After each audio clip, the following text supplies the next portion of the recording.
Everyone, तो कैसे हैं आप सभी। आई होप आप सभी अच्छे होंगे और आपकी प्रिपरेशन भी अच्छी चल रही होगी और जिनकी नहीं भी वो इम्प्रूविंग में ही होंगे। तो जैसे कि आप जानते हैं, आज हम 12 फिजिक्स केमिस्ट्री में फिजिकल केमिस्ट्री का जो सेकंड चैप्टर है इलेक्ट्रोकेमिस्ट्री विद्युत रसायन, उसके हम डेप्थ लाइंस मतलब एनसीईआरटी के जो ओनली डेप्थ लाइंस हैं उनको कवर करने वाले हैं। In just 10 to 12 minutes master कर देंगे हम इस चैप्टर को। एनसीईआरटी में जो थ्योरेटिकल क्वेश्चंस आते हैं जिनमें बहुत सारे स्टूडेंट्स कंफ्यूज हो जाते हैं, आज वो कन्फ्यूज़न दूर हो जाएगा। आई होप आप लोग रेडी हो चुके होंगे। सो बिना टाइम वेस्ट किए हम स्टार्ट करते हैं। विद्युत रसायन, जो हमारे चैप्टर का नाम विद्युत रसायन है, काफ़ी इंपॉर्टेंट है। NEET on the in point of new अगर हम नीट बात करते हैं तो काफ़ी इंपॉर्टेंट चैप्टर है। 3 से 4 क्वेश्चन भी बन जाते हैं इस पर। तो आइए हम देखते हैं, आपसे कम 1-2 तो यहाँ से थ्योरेटिकल क्वेश्चन बन ही जाते हैं। तो चलिए स्टार्ट करते हैं हम इलेक्ट्रोकेमिस्ट्री को रिवाइज करना। So let's start. तो अगर हम बात करते हैं इसके फर्स्ट पैराग्राफ में, यहाँ पे हमें एक लाइन देखने को मिलती है। पहली बात तो ये कि हमें इस कंप्लीट चैप्टर में हम इसी का रीडिंग करने वाले हैं कि रासायनिक ऊर्जा का विद्युत ऊर्जा में रूपांतरण। तो ऐसा यहाँ पे फर्स्ट लाइन में दिया है, बैटरियाँ ईंधन सेल रासायनिक ऊर्जा को विद्युत ऊर्जा में परिवर्तित करते हैं। सेकंड थिंग भी बात करते हैं। और एक बात, अगर आपको जैसे ये जो लेटर्स हैं अगर क्लियर ना दिखे तो प्लीज़ आप वीडियो क्वालिटी 10 मिनट के लिए तो बढ़ा ही सकते हो यार, कितना नेट चला जाएगा, आपके लिए फ़ायदा होगा। आगे बात करते हैं। विद्युत रसायन एक अति विस्तृत एवं अंतर विषयी विषय है। काफ़ी इंपॉर्टेंट लाइन है कि अंतर विषयी विषय है, सर्टेन रीजन में पूछ लिए जाते हैं अक्सर। और बात करते हैं हम गैल्वेनी या वोल्टी सेल का, यहाँ पे डेफिनेशन दिया है। जैसा कि हमने एकेडमिक डेफिनेशन से ये अलग है। एनसीईआरटी का डेफिनेशन है, जब जिंक तथा कॉपर आयनों की सांद्रता 1 इकाई होती है, 1 इकाई मोल पर डीएम क्यूब, ये याद रखना। ये जो यहाँ पे दिया है यूनिट दिया है इसका, तो इसका विद्युत विभव 1.1 वोल्ट हो जाता है। इस प्रकार की युक्ति को गैल्वेनी या वोल्टी सेल कहते हैं। ओवरऑल हमें यहाँ पे ये याद रखना है कि 1.1 वोल्ट होना चाहिए इसका विद्युत पोटेंशियल।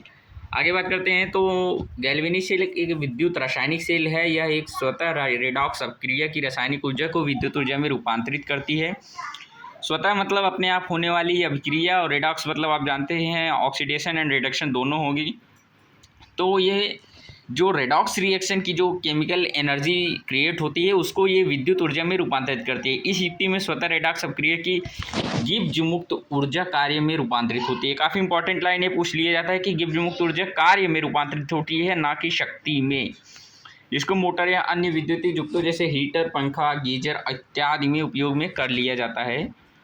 आगे हम बात करते हैं। सेल के 2 भाग होते हैं, अर्ध सेल, इन्हें हम रेडॉक्स युग्म भी कहते हैं। जैसे हम क्वेश्चंस में करते हैं ना, अर्ध सेल अपक्रिया देन पूर्ण सेल अपक्रिया, तो वही ये रेडॉक्स युग्म भी कहलाते हैं। कभी कभी दोनों ही इलेक्ट्रोड एक ही विद्युत अपघट्य में निमज्ज या स्थिर रहते हैं, तो ऐसी स्थिति में लोड सेतु की आवश्यकता नहीं होती है।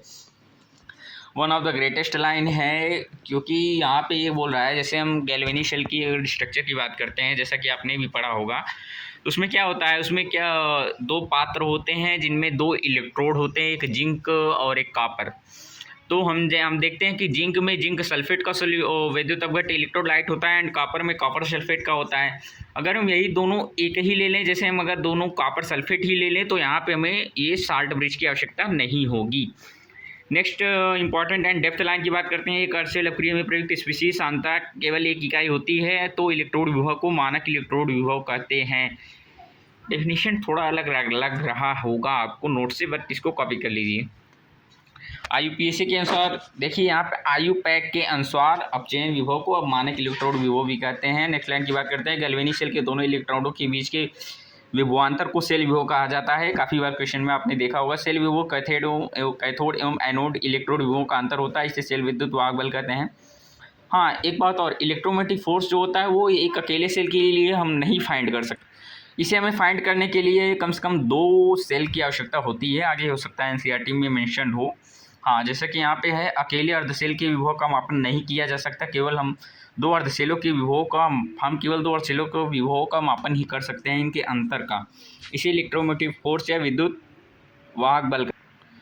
आगे हम लाइंस की बात करते हैं, तो काफ़ी इंपॉर्टेंट लाइन है, बट सिंगल लाइन है। फ्लोरीन गैस प्रबलतक ऑक्सीकारक है, फ्लोराइड आयन दुर्बलतम अपचायक है। अब भाई जिनकी आयुषी कमज़ोर होगी अब उनके लिए क्या कर सकते हैं, वो तो फ्लोरीन गैस और फ्लोराइड आयन में ही कंफ्यूज होंगे। तो आपके लिए बता दूं कि फ्लोरीन गैस होती है वो F2 होती है, फ्लोराइड आयन जो होता है वो F- होता है। आयुषी आप रिवाइज कीजिए। आगे बात करते हैं तो हाँ, ये लाइन एक बार फिर से बताता हूँ, काफ़ी इंपॉर्टेंट है कि फ्लोरीन गैस एक प्रबलतम ऑक्सीकारक है एंड फ्लोराइड आयन एक दुर्बलतम अपचायक है।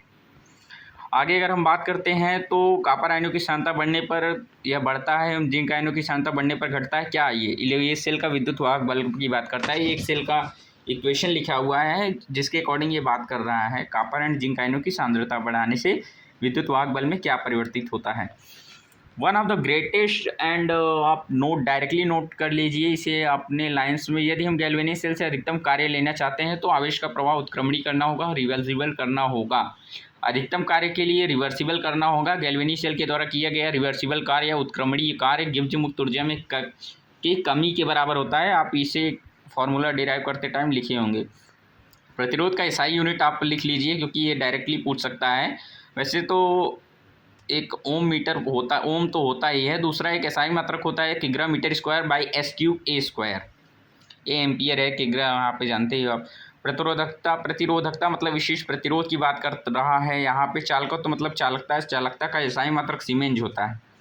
One of the greatest line है, एसआई मात्रक चालकता का सीमेंज होता है। एंड एक होता ही है ओम-1 या MHO या ओम डायरेक्टली ओम साइन -1 होता है। चालकता को विशेष चालकत्व भी कहते हैं। तो आई होप आपको ये लाइन्स समझ में आ रही होंगी। ये डेप्थ लाइन्स है, काफ़ी इंपॉर्टेंट है, डायरेक्टली क्वेश्चन से यहाँ से पूछ लिए जाते हैं। मैंने यहाँ पे कम से कम 2 से 3 बार रीड करने के बाद ये लाइन्स को हाईलाइट किया है। सो आपके लिए मोस्ट यूजफुल होगा, I know and you also know. और बात करते हैं हम, जो चालकता होता है ये पदार्थ की प्रकृति पर निर्भर करती है। उस ताप या उस ताप, याद रखने आप भी पूछ लीजिए, उस ताप एवं दाब पर निर्भर करता है जिसके द्वारा इसका मापन किया गया हो। One of the greatest line. आगे बात करते हैं तो वो ये इंपॉर्टेंट है, अर्धचालक अतिचालक। अगर आपने कहीं नोट्स में अपने अर्धचालक लिखा हो तो वहाँ पे ये उदाहरण डाल लीजिए। सिलिकॉन, डोपित सिलिकॉन एवं गैलियम आर्सेनाइड जिनकी चालकता चालकों एवं विद्युत रोधियों के मध्य होती है, अर्धचालक कहलाते हैं। अतिचालक वे पदार्थ होते हैं जिनकी शून्य प्रतिरोधकता या अनंत चालकता होती है। क्या बताएं, अब ये इतना इंपॉर्टेंट लाइन है, यहाँ पे स्टूडेंट्स और एस्पिरेंट्स कंफ्यूज हो जाते हैं। अतिचालक वे पदार्थ होते हैं जिनकी प्रतिरोधकता 0 होती है और चालकता अनंत होती है।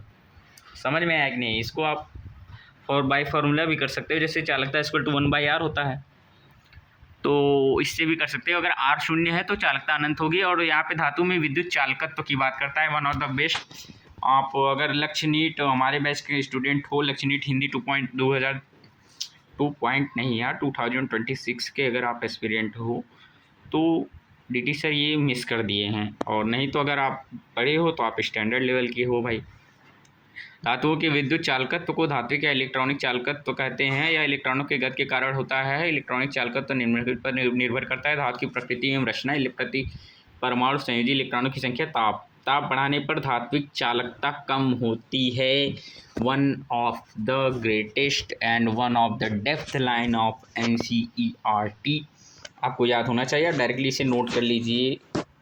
आगे अगर हम बात करते हैं तो एक व्हीटस्टोन ब्रिज द्वारा किसी अज्ञात प्रतिरोध का सही मापन किया जा सकता है। यह वही व्हीटस्टोन ब्रिज यार जिसे हमने फिजिक्स में पढ़ा अभी इलेक्ट्रिसिटी में। ये जो देख रहे हो ये व्हीटस्टोन सेतु का ही यहाँ पे उसी टाइप का एक स्ट्रक्चर दे रखा है। आगे हम बात करते हैं इंपॉर्टेंट लाइन की। तो फॉर्मूलास आपके नोट्स में आई होप आपने अच्छे से किए होंगे। तो लाइंस की अगर हम बात करें तो आ जाते हैं हम सेल में। तो सेल की बात करते हैं। वैद्युत अपघटन के उत्पाद अपघटित होने वाले पदार्थों की अवस्था तथा प्रयुक्त इलेक्ट्रोडों के प्रकार पर निर्भर करते हैं।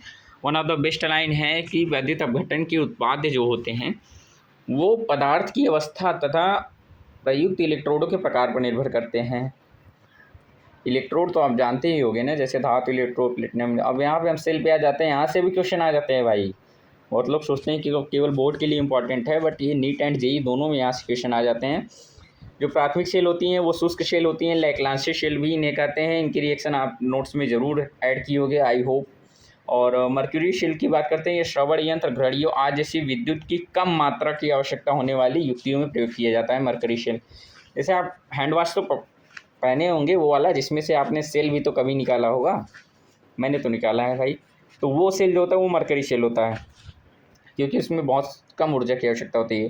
पोटेशियम हाइड्रोक्साइड और जिंक ऑक्साइड पेस्ट के रूप में उपयोग होता है। विद्युत अपघट्य जो इलेक्ट्रोलाइट होता है मरकरी शेल में, ये दोनों पेस्ट रहते हैं वहाँ पे। सर ने नहीं लिखा है, ऐड कर लीजिए। संक्षारण में आप जानते हैं कि संक्षारण में ये होता है धातु इलेक्ट्रॉन गेन करके ऑक्सीकृत होता है। संक्षारण में धातु ऑक्सीजन को इलेक्ट्रॉन देकर, ऑक्सीजन को जो धातु होता है वो इलेक्ट्रॉन देता है और खुद ऑक्सीकृत हो जाता है भाई। ये इंपॉर्टेंट लाइन है, one of the best line है। आइए यहाँ पे हम हाइड्रोजन अर्थशास्त्र में भी कुछ इंपॉर्टेंट लाइंस मैंने यहाँ पे हाईलाइट किया है। ग्रीन हाउस प्रभाव जीवाश्म ईंधनों के दहन से उत्पन्न कार्बन डाइऑक्साइड का सही परिणाम है। हाइड्रोजन के एक नवीकरणीय अप्रदूषित स्रोत के रूप में प्रयोग की जा सकती है। सारांश में आते हैं, विद्युत अपघटनी शेल में विद्युत ऊर्जा का उपयोग अस्वतः रेडॉक्स अपक्रिया को ज्ञात करने के लिए किया जाता है। आगे बात करते हैं, कोलराउश का नियम आयनों के स्वतंत्र अपगमन का नियम भी कहलाता है। इसके कई अनुप्रयोग हैं। विद्युत रासायनिक शेल में उस विलयन का विद्युत संचालन आयनों द्वारा होता है। विद्युत रासायनिक सिद्धांत हाइड्रोजन अर्थशास्त्र का ही परिणाम है। तो फाइनली हमने इस चैप्टर को कंप्लीट कर लिया है। आपके लिए कितना बेनिफिशियल है आप ये खुद ही समझ सकते हैं कि आपने ऑलमोस्ट 11 मिनट में इलेक्ट्रोकेमिस्ट्री की डेप्थ लाइंस को कवर कर लिया है। आई होप आपको एकदम अच्छी तरीके से समझ में आया होगा। आप क्या कर सकते हैं, अगर आपने अभी शॉर्ट नोट्स नहीं बनाया तो ये इन पॉइंट्स को शॉर्ट नोट्स में ऐड कीजिए। अगर शॉर्ट नोट्स बना लिया है तो नो प्रॉब्लम, आप नोट्स में एक लास्ट के फर्स्ट या सेकंड पेज में इन सभी इंपॉर्टेंट पॉइंट्स को ऐड कर लीजिए, क्योंकि मोस्ट प्रोबेबल हैं। अगर न्यूमेरिकल के अलावा थ्योरेटिकल क्वेश्चन आते हैं तो आपके क्वेश्चंस बन जाएंगे, क्योंकि ये डेप्थ लाइंस हैं। यहाँ से अभी पता नहीं, कुछ तो यहाँ से बहुत सारे PYQs भी आ चुके होंगे, बट आई डोंट नो यहाँ पे न्यू लाइंस भी हैं। तो कमेंट में बताइएगा कैसा सेशन रहा है, आपको कैसा लगा है। और I have tried my all well. मैंने अपना एकदम बेस्ट दिया है इस हाईलाइट करने में इस NCERT को। आपको कैसा लगा आप बताइएगा कमेंट में। एंड नेक्स्ट चैप्टर के लिए आप कमेंट कर सकते हैं, मैं उस पर भी काम करता हूँ। अभी सॉल्यूशन ये फिजिकल केमिस्ट्री का सेकंड चैप्टर था 12th का। अब जूलॉजी की तरफ बढ़ते हैं। जूलॉजी का फर्स्ट चैप्टर आने वाला है। अगर आपको उससे पहले कोई और चैप्टर चाहिए तो आप कमेंट में बता सकते हैं। तो thank you everyone for attending the session. And like and subscribe भी कर दीजिए करिए, क्योंकि अपलोड किया जाता है आप लोगों के लिए ही एंड हमारा भी रिवीजन हो जाता है। So thank you everyone. आशा करता हूँ कि आपको लेक्चर समझ में आया होगा। जिनको नहीं आया होगा 11 मिनट का ही तो है, फिर से पढ़ लो एक बार।